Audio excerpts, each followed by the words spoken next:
Star Wars Zero Company is good, but seems to play things a little too safe. We got a GameStop preview from Star Wars Zero Company, which is the perfect segue, by the way. I didn't do that intentionally. Shout out to Majestic with the sub. They'll make the characters as powerful as they need to be for the story to work. Facts. Comics version of Vader's going toe-to-toe with a lot of niggas. No, that's facts. GameSpot, my bad, not GameStop. That is facts. That Sonic DC is decent. It is. Daredevil versus a Rancor. That's fucking funny, bro. That would be fucking funny. All right, let's see what they're saying about this new Star Wars game coming out this month. I'm a bit bummed that I don't like Star Wars Zero Company more than I do. What? Upcoming turn-based tactics game is set during my absolute Somebody in the chat was gassing this shit. They were saying that it was getting good previews. Is GameSpot hating, chat? favorite moment in the Star Wars timeline, the Clone Wars, and games that are just like it, like XCOM Chimera Squad and Marvel's Midnight Suns, are some of my most played games in recent years. If pressed, I'd tell you that Zero Company is a good game, but of the 4 hours I've seen so far, there's nothing about the game that makes it really stand out from it. Oh, it's the exaggerated swagger guy? It is. Is there another preview video? Let's see. We can't be listening to this nigga's opinions. It does sound like him. My bad. Like, IGN got a preview. We can't be listening to the exaggerated swagger guy. We'll get off that. Oh shit. Yeah, like I'm not gonna lie. And you know the funny part too is y'all cracking jokes on GameSpot, but then I saw IGN's review of fucking Marvel Token today. They gave it a 9 out of 10. And I'm like, they said IGN said Marvel Token is the best fighting game since Street Fighter 6. I said, I don't know about that. There's definitely some fun to be had in Marvel Token, but not that scrub ass game. I was like, I don't know about all that, bro. I was like, this is why people be clowning y'all. As a kid, one of my favorite moments in The Empire Strikes Back was when Han and Chewie got the drop on an Imperial. Oh no, what's wrong with Marvel Token? I don't think there's Chaos. The best, and this is just my opinion. Marvel, I'm not gonna lie, I put Marvel Token in the same bracket as Invincible. It's fun to be had if you just want to shoot the shit with your friends as a casual fighter, but in my opinion, it's not a serious fighter in terms of being balanced. It's so much bullshit in that game, bro. And people are abusing it. So as long as you treat it as like something to have fun with, like you'll have fun, but I don't think it's a serious competitive fighter. Droid on Hoth. It's a casual's wet dream. Blasting it to bits. So you can imagine I was pretty stoked when Star Wars Zero Company allowed me to pull off plenty. I deadass just downloaded it. Just like hey, we can play. The first 10 yeah, I think Avatar's a better fighting game. I'm not gonna lie. Hours of its campaign. This game looks good visually. When it was first revealed last year, I assumed this turn-based tactics adventure. What up, Trey? CEOs this weekend is going to show a lot of tokens, strengths and weaknesses. Yep, it's a fun game, but it has a lot of bullshit and guardrails. It still can be fun. Yeah, that's why I say it's not a bad game. Don't get it twisted. Right now, if I had to rate Marvel Token with my time on it, I feel like comfortably giving it like a 7.5. It's a good game, but it's like now that the honeymoon phase is over and I hopped in the rank and I started playing more against, I was like, man, it's a lot of bullshit in this. I was like, I don't know about this, man. And I'm gonna be honest, when I give pushback on Marvel Token, I feel like the only people who disagree are the people who be playing them bullshit ass characters like Spider-Man, bro. I like Avatar better. I agree, Trey. I think Avatar needs to capitalize and get them updates out. They need to capitalize on Token fucking up that PC version. They could build some momentum here. I think Avatar is a better game. It would only appeal to hardcore fans. Let's play when you free. I'll get on after this. Really XCOM with X-Wings, perhaps. Target down. However, after getting hands got on my homies on Power World this past weekend, now they addicted. Hey, Zero Company's strategic shooting. You doing a lobby? Yeah, if you want to play. Newcomers. I did a lobby yesterday. Sacrificing any of the complexity that more experienced fans might expect. Drop one.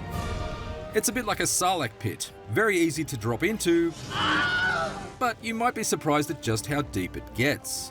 Get down. Interesting, because the first guy, exaggerated swagger of a teen, he said he was disappointed, but he said he likes it. Before I could get all stuck into opinions. its enjoyable blaster-based battles, though, I had to first create my character. In Zero Company, you play primarily as Hawks, a former captain of the Grand Army of the Republic who's charged with leading a special forces group dubbed Zero Company and investigating Star Wars a XCOM military cult known as the Infinite Coil. You seek deliverance. Yo, the visuals look nice. They remind me of Larian's joint. They remind me of Baldur's Gate 3. It looks good. You seek answers. You should watch a Star Wars YouTuber preview of this game. No, thank you. The last person I want an opinion on anything Star Wars is a Star Wars YouTuber. Do you know why? There's nobody who hates Star Wars more than a Star Wars YouTuber. That was the last people I want to listen to. Them niggas is negative over there, bro.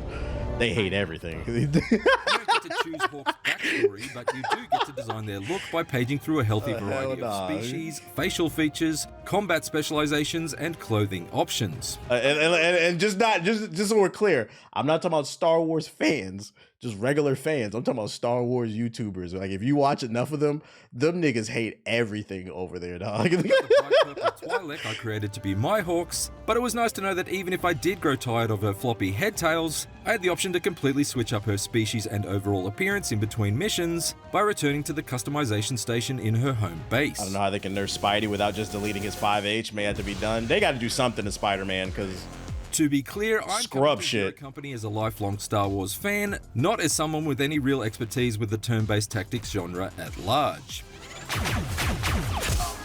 However, I was pleased to find that Zero Company's fighting is extremely simple to pick up, thanks to an intuitive control setup and a gentle early tutorial phase. Yet it gradually becomes flexible enough to allow for some really creative battle strategies. The guy that worked on Jedi Fallen Order games is working on this? 3 action points that you can use to reposition them within a set radius, trigger an attack on an enemy. Ooh, that sounds satisfying. An Overwatch cone to automatically target foes that may be on the move once your turn has ended. I just want y'all to know, people who love to say chess not checkers, they'll look at a game like this, which is basically chess, and they'll say, this shit trash, bro. This shit corny, bro. Nigga, I thought you said chess not checkers. What the fuck are you talking about? Additionally, your squad also gets a share. I don't actually play it, bro. I was just saying that shit. For each successful attack you land on the enemy. And they can be spent to unleash unique character abilities, like firing a devastating rocket launcher round or a barrage of sweeping blaster shots to both damage and disorientate an opponent. Gotcha. Zero Company scraps are more like Star skirmishes than full-blown Star Wars. I am curious to what does this do things unique? Still get pretty hairy at times. Along the way, your squad of soldiers grows to include everything from medics to marksmen to astromech droids, and getting the team makeup just right is critical in order to keep your success rate high, especially if you opt to play on one of the more challenging of Zero Company's 4 difficulty settings. I'm excited. Turn-based games are getting more shine. Facts. I settled on making my Hawks an all-round gunslinger and brought along with me the burly cab uppercut to deliver his namesake boxing blows in close quarters melee situations. Can be pretty good in this. Former clone trooper trick to provide cover at range. And a support droid to lob equipable utility items like impact bombs to shatter bands of B1 battle droids into sparking shards of scrap. Fucking clankers. However, during my hands-on time, I Ooh, I hope it has like funny clanker dialogue in this game, like the Star Wars Jedi games did. recruit everyone from jetpack jumping Mandalorians to junior Jedi, and had a great time mixing and matching my squad members as my small army expanded. Zero Company's absorbed combat system benefits further from some handy extra features like the option to call for backup, which orders one of your squad mates to automatically follow up your attack with one of their own to really pile on the punishment. Nice shot. Another. I soon settled into a good rhythm of thinning basic ground troops, but just as I was getting comfortable with my stress-tested strategies, Zero Company started introducing interesting new combatants to contend with that forced me to make adjustments to my approach. I quickly found that there's no point targeting droidicas with standard attacks, for example, since their blue shields deflect even your most well-aimed blaster bolts. Instead, I discovered the best way to topple them was to try and trap them within an array of strategically placed Overwatch cones, so that I'd... Most games like this aren't very cinematic or narrative heavy. That's why this game's getting heavy praise. Yeah, I'm also curious, does anybody know if this is canon or not? Does this have implications on the timeline? Because I know that Anakin appears in this and it takes place near the end of the Clone Wars. So like, is this canon? automatically catch them with their shields down while they were rolling to reposition themselves in between turns.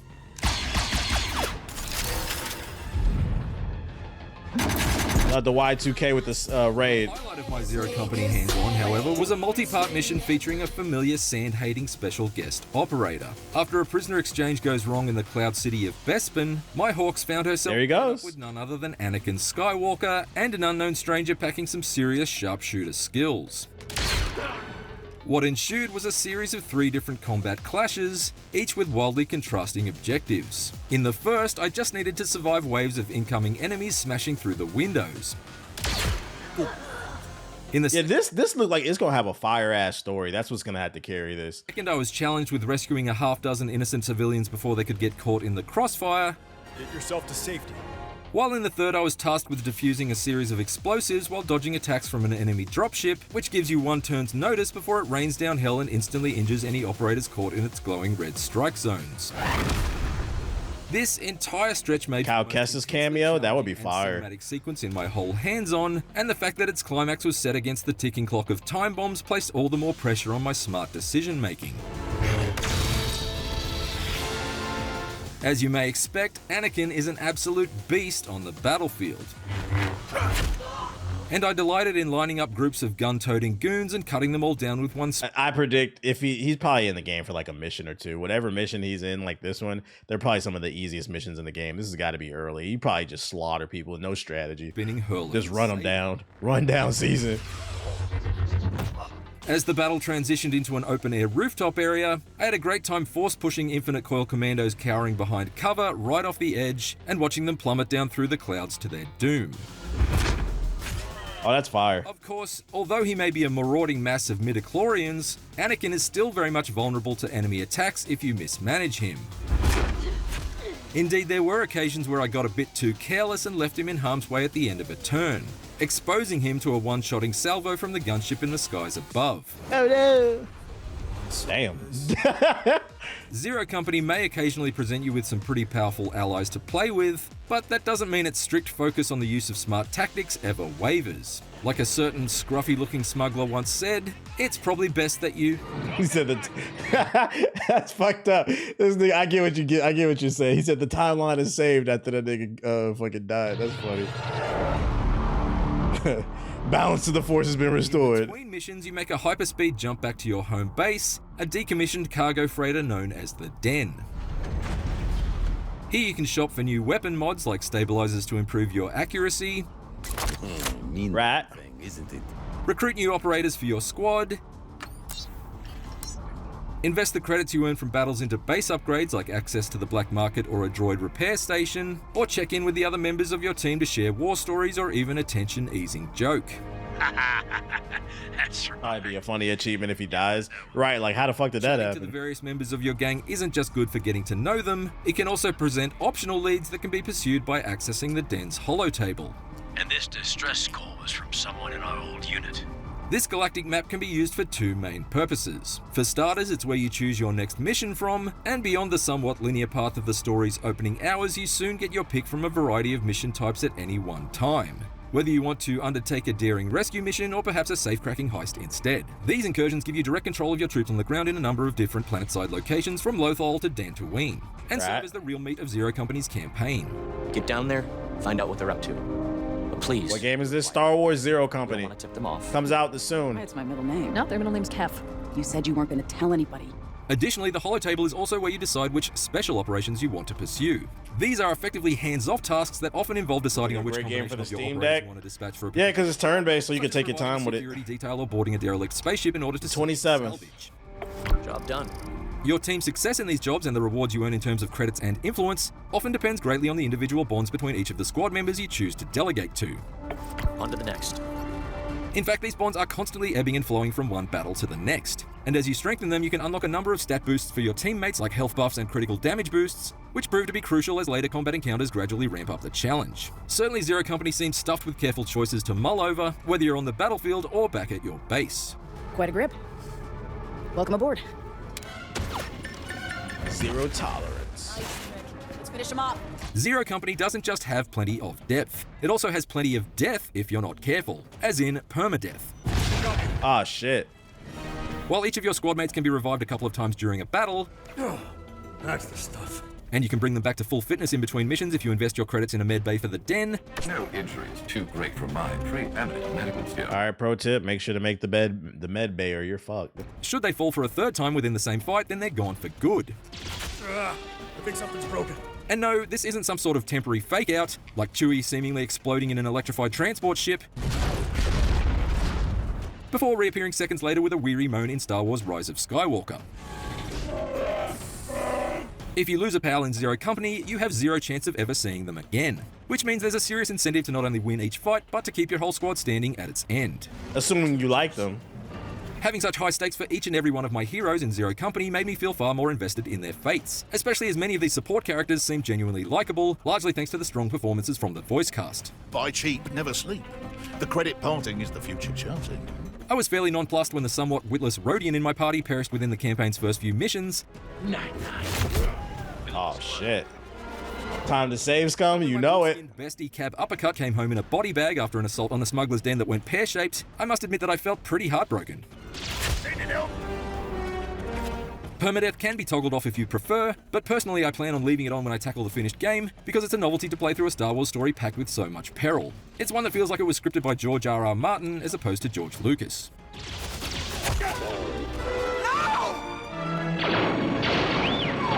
Great replay value. Hopefully it's not too long. That is, I predict this is probably gonna be like 20 hours. assuming the team at developer BitReactor can sand off Zero Company's noticeable rough edges with some last-minute patching in the coming weeks ahead of launch. Very good. Oh no. Some of these issues were pretty minor, like broken camera angles and a frame rate that occasionally coughs and splutters harder than General Grievous in some of the more graphically dense levels.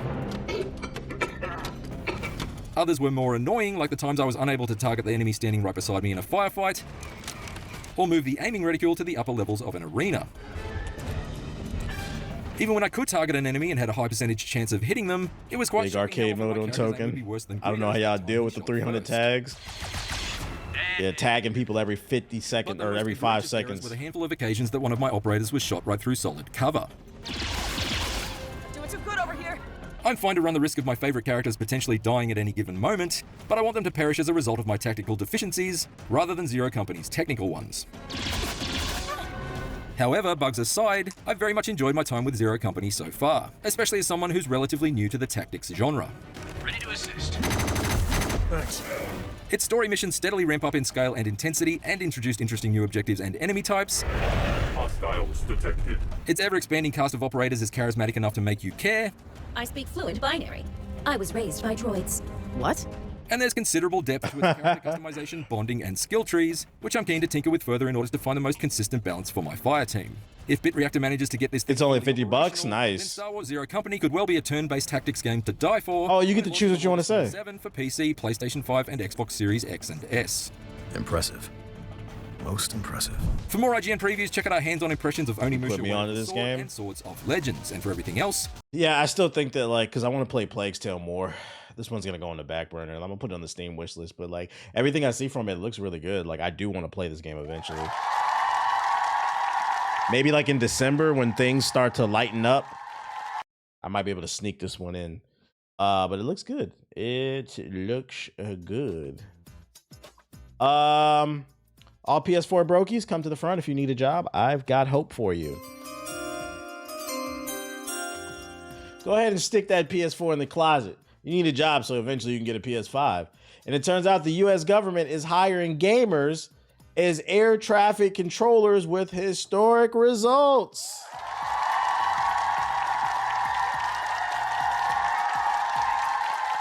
In news I didn't expect to be writing today, U.S. Transport Secretary Sean Duffy has given us an update on his ongoing campaign to recruit gamers as air traffic controllers.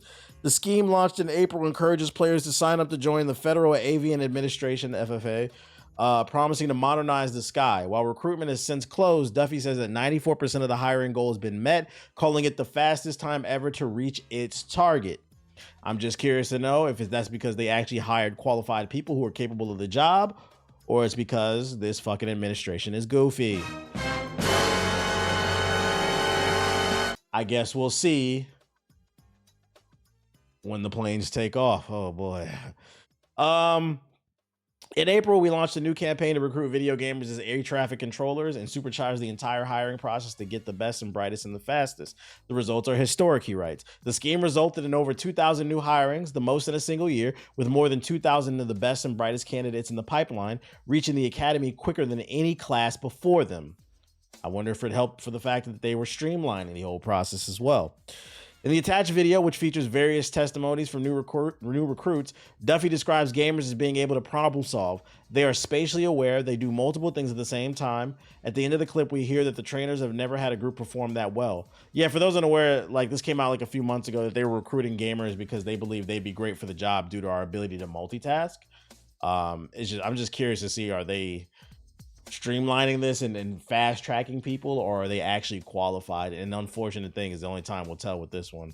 It makes me, I kind of agree with you, Zero Tolerance. Just makes me not want to get on the fucking plane because this is a risky game. You guys are trying to recruit gamers? They problem solve, they're spatially aware, they do multiple things at the same time. I've been a gamer most of my life. Can I get a link to the article? Yeah, I got you. Video games. Okay, well that definitely fits me. Yeah, you know what, I'm one of them. You can merge gaming with aviation, why not? It's like the best of both worlds. I actually encountered the gamer ad. I grew up playing a lot of flight simulators. I've always loved airplanes. The similarities, making decisions in just a couple seconds or less. So I wrote down the date and I stayed up till 12 until they launched the applications and applied. Oh, I went out, passed the test, and I can't wait to become an air traffic controller overall. It's my dream career because I think ATC is the coolest thing ever. This is exactly what I want to do for the rest of my life. I have a proud wife, 3 sons. I have my wife at home, 2 little girls. Great opportunity for me and my family. We've never had a group perform. Some of these people, like, they're barely in their 20s. They do look really young. That well.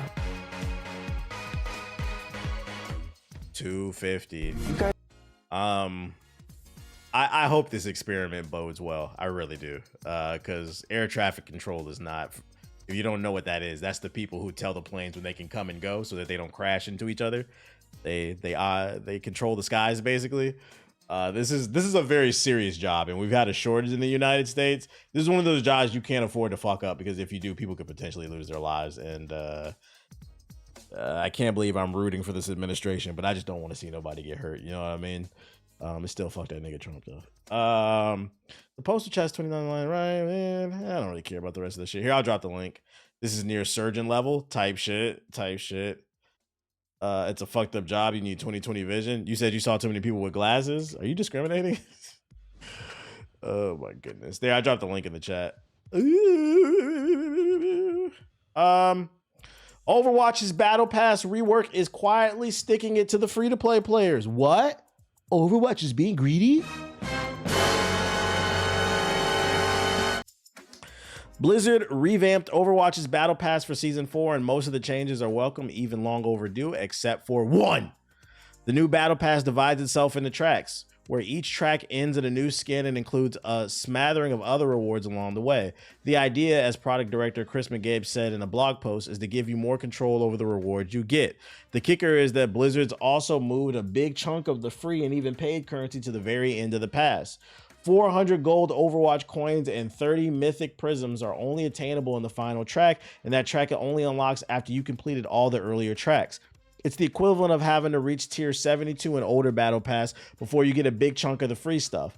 Blizzard is adopting NetEase's Marvel Rivals strategy and letting you revisit old Battle Passes whenever you like, but currency won't be included in rewards for old Battle Passes, so you're not even getting everything, bro. It's a model that also resembles how Call of Duty seasonal passes work, and while some are just happy that they can pick which skins they get first, quite a few more are not thrilled with the change. That's kind of annoying. Sometimes I use a few coins earned to purchase the Battle Pass without having to spend for the season, one Reddit user said. Another replied, that's probably why they made the change, actually. Yes, this is super scummy, Blizzard. Not gonna lie, pushing people to buy the ultimate battle pass because God forbid I want a battle pass itself to pay for it. I want the battle pass itself to pay for it, but now I would have to complete the majority of it to even purchase the ultimate battle pass. This is the point, it's the free-to-play players. They should at least make it so you can hack a skin for coins. At least you could still pay to get it instantly. Another joke. Basically, they made it really hard for people who are playing for free. I mean, come on, guys. It's Blizzard. So they copying while half-assing. Yeah, this is why competition is important. What's up, buddy? And nobody asked for this news. Crimson Desert developer is conducting extensive research on multiplayer modes.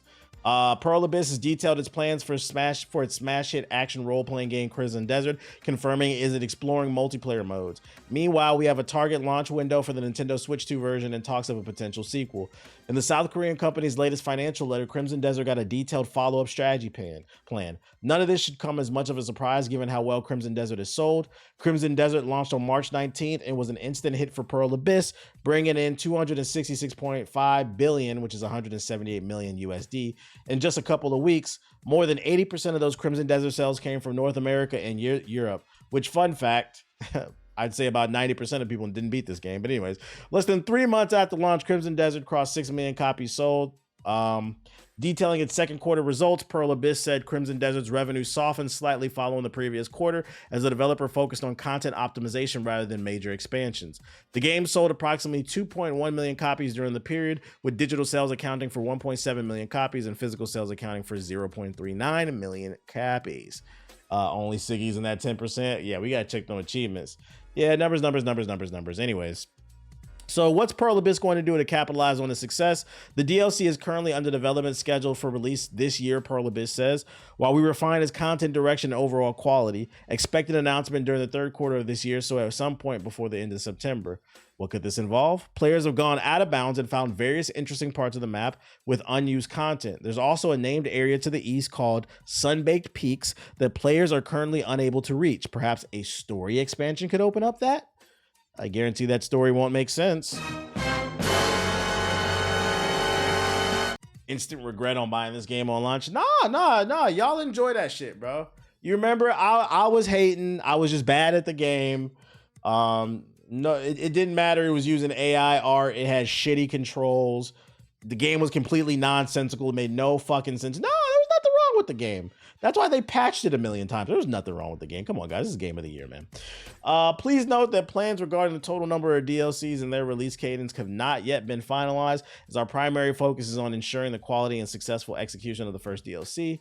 Subsequent DLC releases and operational plans will be determined based on a comprehensive evaluation of user feedback, sales trends, and development resources and company-wide pipelines. God damn, bro. I'm not gonna lie. You reading this shit? I do not care.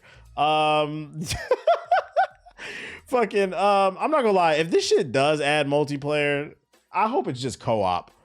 I hope it's not something like competitive, because that don't make no fucking sense. But the problem is this entire game doesn't make any sense. So I can see a world where they do add competitive, but like I hope it's just like co-op, because there are multiple characters. Minor spoiler for people who haven't played the game. There are multiple characters in the story mode that makes no sense. So it'd be cool maybe if people can control one of each character while they grind them and play out the story that never fucking ends. Someone gotta read it. Yeah, I just realized halfway through I was fucking bored. Elden Ring Tarnished Edition. This is the Switch version. Yeah, it's got a trailer. Anybody who hasn't played it? Elden Ring Tarnished Edition for Nintendo Switch 2. You enter a wretched world where the Elden Ring itself has shattered, and demigods have waged senseless wars to gain nothing. Is this Switch 2 footage? Land you discover strength. It doesn't look bad. The power of grace. The lands between. How old is this game again? It came out in 2022. So it'd be 4 years old now. That is your. God damn, time flies. That is only one beginning. Also included is the Shadow of the Erdtree expansion. The full game. Discover the story of the Shadow, of a purge without grace or honor, of a demigod who abandoned everything. Knowing all of this, will you break the cycle? This shit is now 60 FPS. It doesn't look bad on the Switch. Not that it's like a super graphically intensive game, but if you have not played it, you get the full base game plus the Shadow of the Erd Tree DLC, which adds like another 40 hours to the game. Great game if you have not played it yet. Will they add a Minish cap to the game? That would be the only thing to take it to the next level, man. Former Bethesda, Riot, and EA developers announced a new co-op survival horror game. Santa Barbara Games has just announced an exciting new co-op survival horror game called Voidwood, where players communicate through proximity chat to strategize and stay alive, but your enemies can hear you too. Voidwood, first of all, you gotta say pause. That's a crazy name, bro. You gonna play some Voidwood? Did you say you're gonna, what? Avoid my wood? What the fuck? Voidwood takes place in a cursed forest where groups of up to 4 players will scavenge for supplies by day and attempt to make it through the night, staying quiet enough to go unnoticed by a creature known as the Beast. In the last handful of years, we've seen a rise in popularity of games where players are forced to have their microphone active at all times, and any noise you make will be heard not only by other players, but by enemies lurking nearby. Repo, Lethal Company, and Phasmophobia are all recent examples of massively popular games that follow this formula, creating unforgettable mayhem for gamers as they attempt to suppress their screams while being chased by terrifying beings. Santa Barbara Games looks to carve out their own space in the voice detection horror genre. That's what they're calling it, voice detection horror. As Voidwood is currently in development and is slated to arrive sometime in 2027. We've been hiding something in the forest. Today, we're finally get to show you. Voidwood is our co-op survival horror game coming to Steam in 2027. You and up to 3 of your friends are children trapped in a cursed forest. An official trailer is revealed. Oh, there's a trailer. Let's look it up. I think this will appeal to the Dead by Daylight fans, probably. Take the Voidwood and go! I'll distract him! Run! My dad used to tell me stories about these woods. About the kids that went missing over the years. They'd go out to play, then it was almost like something's killing the children. To keep them. Do you think game companies capture voice data in these sort of games? Yeah, they already do that. I don't know if you know that. They do that in Call of Duty. How you think people be getting banned? They be listening for slurs and shit. Yeah, they're already collecting voice data, bro. Now and then, people would find stick figures carved out of wood. Same thing, Marvel Rivals. Some say the if somebody reports you for something, they're gonna go check the match and listen to the audio. kids are still It's there. all on servers. Having been twisted by the woods. They say it took their faces. They said if we were ever caught by the woods, to light a fire. And survive long enough to start. The art direction's not bad. The ritual. The kids are running from Epstein. Chill. And break the cycle. My little boy went missing in 82. My Charlie went into the woods back in 91. We still hear them sometimes. Back in 91. Crying.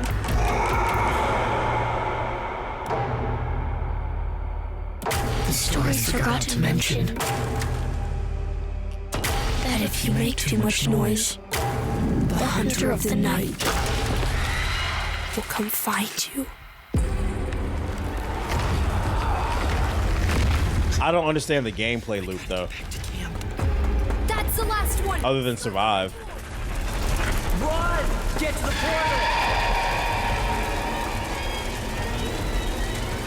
I'm almost there. Wait for me.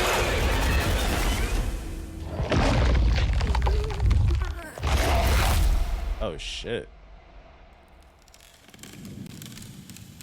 We gotta make it out the Voidwood in our friend game and shit. It doesn't look bad. Not my cup of tea, but it doesn't look bad for people who are into those Dead by Daylight horror type of games. Might be something worth checking out. Streamer game. Until Dawn Studio announces layoffs for the 3rd time this year. In 3 years. Survival horror fans have grown accustomed to harrowing tales of isolation and sudden tragedy, but the real-world narrative surrounding layoffs at certain studios is becoming increasingly painful to watch. And sadly, we have a grim new chapter for the Supermassive games. The British developer, famous for delivering cinematic, narrative-driven experiences like the acclaimed Until Dawn and the Dark Pictures anthology, has just announced that it is once again restructuring its internal operations, which will result in the dismissal of several employees, man. Let's see here. In a public statement shared across social media, the studio confirmed that it has initiated a formal redundancy consultation process, making the third consecutive year the team has faced significant staff cuts. According to the official announcement, this latest restructuring phase is expected to affect up to 75 employees across various departments, though the studio did not specify which teams will be impacted. The company framed the decision as an essential measure to keep the studio afloat during a turbulent climate for mid-sized game studios. I think the problem, and that's their statement right there, I think the problem, they make good games, bro. Are they not making a movie about this game? Convenient timing? I don't know. But I was gonna say, I think the problem with this studio and studios who make games like this is, unfortunately, it is one of the few genres where I feel like you can just watch it on YouTube.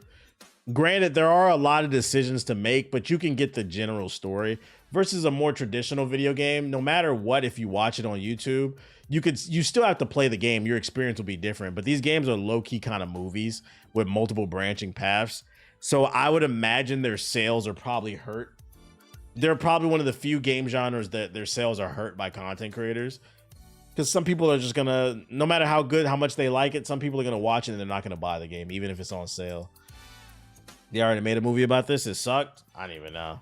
But they make good games. Hopefully they find a way to, get back on their feet. Maybe consider trying a different genre versus just sticking to, because I mean, you guys have made a bunch of already story-based driven decision games. Maybe try doing something else with the studio that has a little bit more replayability. Yeah, the Rad Brad method. Jeff Keighley confirms the Game Awards will return on December 10th, 2026. No shockers there. The countdown is officially on. We're close once again. I feel like we just watched the Game Awards and here we are again. It's almost December. It's almost that time. As long as GTA 6 don't win. Yeah, we'll see. I don't really have anything else to add to that other than it's coming. High Guard 2. Nah, I don't know about all that. And then Agent 64, Spies Never Die, got a new trailer, which is a game that pays homage to the N64 era of shooters. Specifically, it pays homage to GoldenEye. So if you're a big GoldenEye fan and you want a modern take on it, you might like this indie game.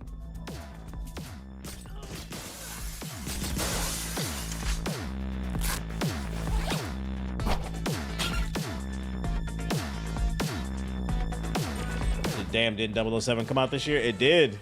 That's probably why they're putting this shit out. GoldenEye slop. Everything slop.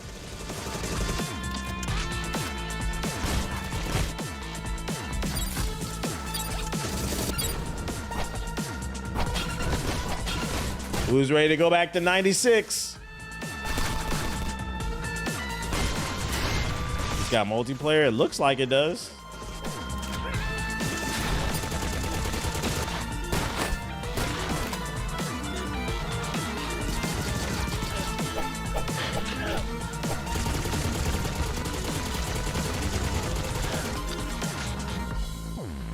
Nostalgia bait. Agent 64. Spies Never Die.